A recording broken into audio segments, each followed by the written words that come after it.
These things were hidden by the polymaths. They were hidden by the philosophers. The moon is 2,160 miles as its diameter. Same number as the number of feet, 216, for the height of the Pyramid of the Sun in Mexico. We multiply the diameter of the moon by 400 exactly, and we get the diameter of the sun. Do you know what the exact point inside of the sarcophagus is on planet Earth?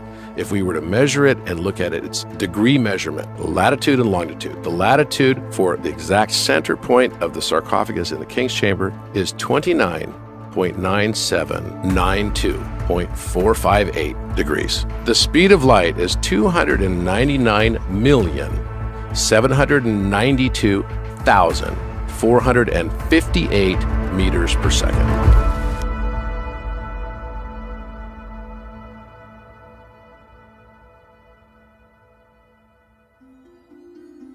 These things were hidden by the polymaths. Polymath is to be a philosopher. And remember, mathematics didn't mean study of math as number, study of quantity, of science, right? It meant learning. So poly means many, math meant learning. Polymath is many learnings. That's all that is. So the doorway to become a philosopher was to be a many learner. And once you became a philosopher, then you got into esoteric and wisdom and mystery schools. So the Egyptian mystery schools is where all the polymaths, philosophers went. Mm-hmm. They all went there. In fact, you must go there. It is part of the process of initiation. So Leonardo da Vinci went there. Plato went there. Pythagoras spent 30 years there.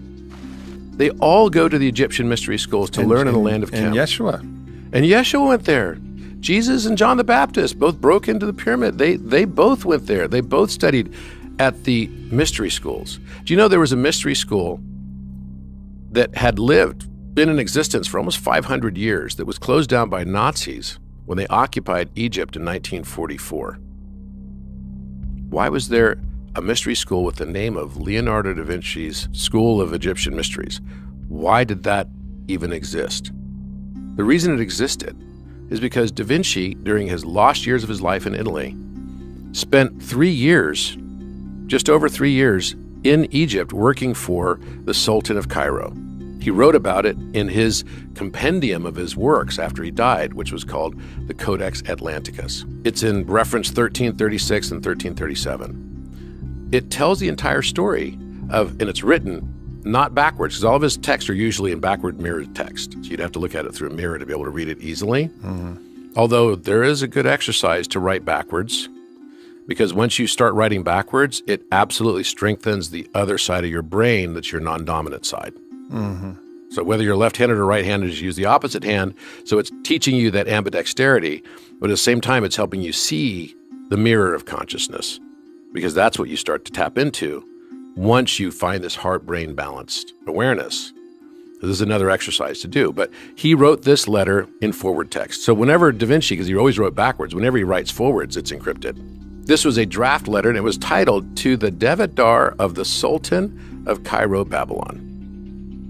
And he tells the entire story how he's engaged by this sultan to be an engineer on a confidential project. Right?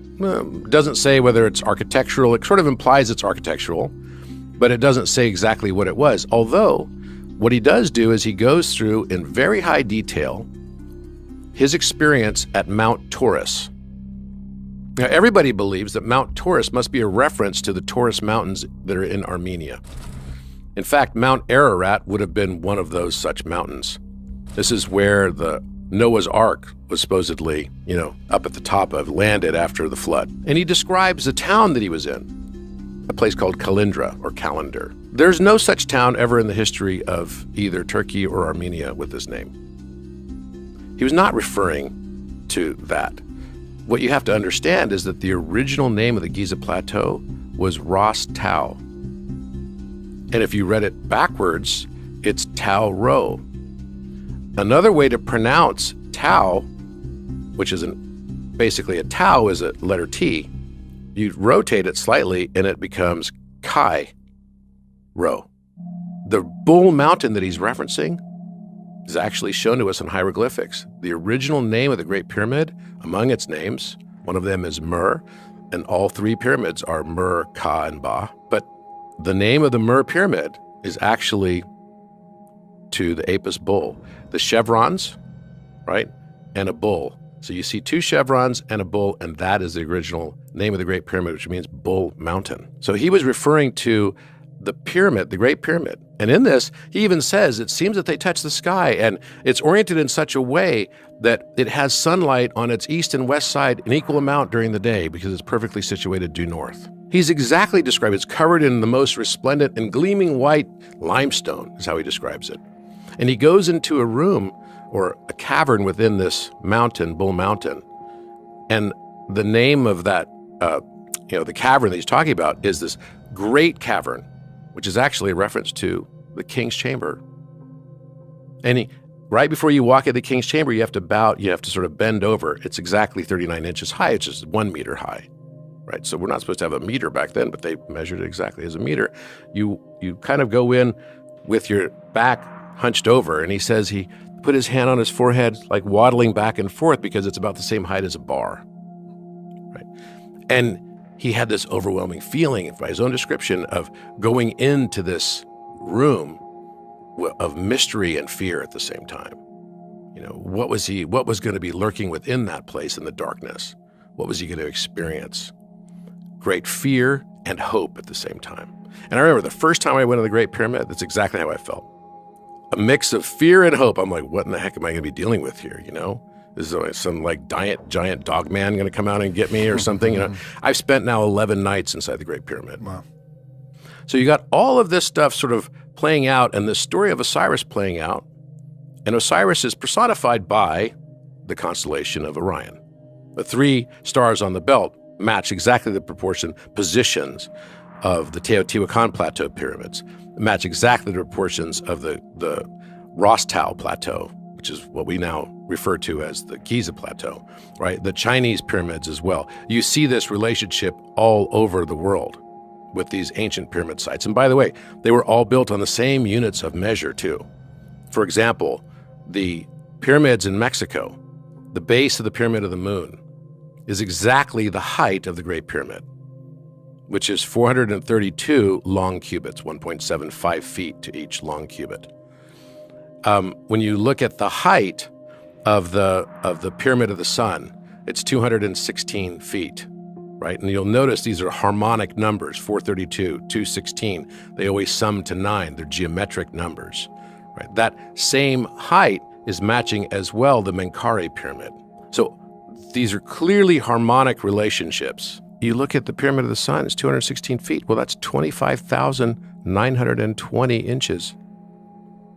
What's the significance of that? That's the long period of this, orbit that we have with Sirius A in years. And by the way, if you just look up right now on Google, how far is the sun from the center of the galactic disk in Milky Way? It's 25,920 light years. So how is it all so perfect? How is it all so perfect? I mean, when you think about Pyramid of the Sun, Pyramid of the Moon, do you know what the chances are of us getting a perfect solar eclipse would be? We're the only planet in the solar system that has a solar eclipse. Do you know that? Do you know how that can actually happen? How does that even occur? Well, what has to be the case is the diameter of the two objects have to be in proportion the difference between the distance between the objects and the vantage point that you're looking at them from. So for example, the moon is 2,160 miles as its diameter. Same number as the number of feet, 216 for the height of the Pyramid of the Sun in Mexico. Exactly the same. Okay, so 216, 2,160. We double that, we get 432, right? The diameter of the sun is 864,000 miles, making its radius 432,000 miles. So wait a minute, that's a note A in Pythagorean tuning as well, by the way. So that means that with 2,160 miles as the diameter of the moon, we multiply that by 400 exactly, and we get the diameter of the sun. That's kind of a mind blower. Okay, so But then is the distance in proportion 400 times also? And yes, it is. The distance on average is about 232,000 miles between Earth and the moon. You multiply that by 400, it turns out to be 93 million miles, which is the distance we are from the sun. The average of the aphelion and perihelion. The largest distance from the sun, shortest distance from the sun. That's kind of mind-blowing. For me, it makes sense. But then there's got to be people, of course, listening right now are like skeptical, saying like, you're just making up random numbers. And as someone who's into mathematics, what do you think the probability is that all of these mathematics are random? Is that even a possible hypothesis? No, it's like, that's why I kind of laugh at that, because it's like, no, it's just not possible. So, and if you don't believe it, just look them up, okay? Look up the diameter of all of these things. You'll find also that because the sun has its diameter of, 432,000 miles, is why the sun has a circumference that's the Euler number. It's 2.718 million miles. It's hidden in plain sight. I mean, literally in plain sight. We look at it every day. But the metaphor is more important to me. The metaphor that the moon is, from our vantage point standing on Earth, the exact same size as the sun on average as we look at it. You notice that? I mean, have you noticed that before? You look at the size of the moon, it's in the sky, it's got the silver color, you got the gold color, but they're basically the same size. Yeah. Don't you find that a little strange? I don't know. So I think there's a metaphor there about how we perceive the feminine, the moon, and the masculine, right? Masculine being relational to the sun. So what Da Vinci did is he put on his squared circle. And by the way, it wasn't even a squared circle because he didn't match the area of the square and the circle in his very famous illustration. It's probably arguably the most famous illustration that we look at today. In fact, the Vitruvian Man. Yeah, the Vitruvian Man. If the radius is 1 unit of the circle, then the area for that circle should be pi, because it's pi r squared, right? This is radius squared times pi still equals pi, because 1, right? 1 is the radius value. Well, guess what the value is for the square? This is 200 years before this number was even discovered by Isaac Newton. It's the Euler number. The exact area. So artists throughout history, again, the problem of not having polymaths around, the artists throughout history are looking at it going, that's pretty, looks good. Not even really thinking that the area doesn't match. It's not even close. Da Vinci was a lot smarter than that. If he was trying to match the area, the mathematicians are looking at, this is a joke. It's not even close. It's far away. 2.7 is very far from 3.14. Come on. What they didn't understand, though, he was striking a balance between a triangle. So a triangle, an equilateral triangle, from its center point to its top part of it, of its tip up here, the apex, would be 2/3 the length. 1/3 the length is from the center point to the flat base of the triangle, right? If we take that exact same proportion and we use a weighted average value, so we take pi times 2/3, the long portion, right? And we add it to Euler, 2.718 times 1/3, guess what the result comes out to? 3. 3.000. Here we have two transcendental irrational numbers through a simple weighted average around a triangle, coming back to the divinity of the number 3. The Trinity. The Trinity. So to me, the chances that something like this could happen, right? It's like, here's another one. Do you know what the exact point inside of the sarcophagus is on planet Earth?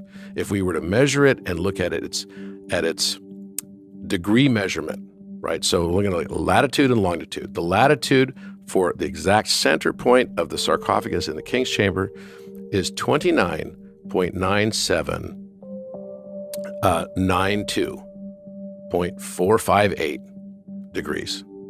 That's exactly what it is. So 299,792,458 degrees. And that is the latitudinal reference to the geolocation of the Great Pyramid. Not just the Great Pyramid, but within its 13 acres, down to 1 meter inside of the sarcophagus. Do you know that's the exact speed of light? The speed of light is 299,000,000 792,458 meters per second. Did you know that the Great Pyramid, the name of the Great Pyramid, one of it is myrrh, which means light. It literally means pyramid. Pyra is a Greek word for fire, which was also used to reference light. Mid is like a mean or center point, the midpoint. The mean of light is the name of pyramid, and it's exactly on the geolocation at which point in time we had no reference to latitude or longitude, if you believe the dynastic building of the pyramid, which would have been 4,500 years ago approximately. But wait, okay, so let's just say that might be coincidence. Let's take the other longitudinal reference. So the longitudinal reference for the same spot is 31.1342 degrees. So that doesn't sound like anything special. It's not speed of light, right? It's not close to the speed of light. But what is it? Well, if you take 31, of course, it's going to be related to a circle or a sphere, right? Because degrees are always related to a circularity. So let's take 31.1342 and divide it by 360 degrees. What do we get? We get 0.0864. 0.0864. Now, if you've got on one axis light, and you were going to say the other axis should probably be something related to dark, right? Sure. Light, dark, and doesn't time relate to dark? Isn't there something called like gravitational sort of time dilation? Did you ever see that movie Interstellar? Of course. Where they landed on that planet, they're only there for like 45 minutes, and the big wave came, and then it was like 23 years went by, they went back to the ship, the guy's all old waiting for them. Yeah. Remember that? So you've got this time dilation effect, right? So gravity and time must relate to each other then. And every physicist would tell you that that's the case, because you will have time effects.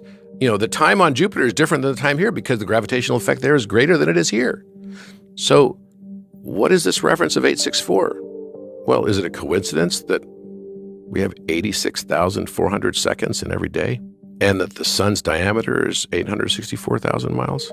Now, if I could make a perfect time system and I was going to construct it, I'd be like, okay, how do I geometry this shit out, right? I'm going to like make this thing. I'm going to have it relate to the thing that I'm going around, and it's going to be related to its diameter. And then that's going to then resolve into every day of 24 hours, which comes out to be the exact relationship of the diameter of the sun. Please. So now the latitude and the longitude are light and time references? Really?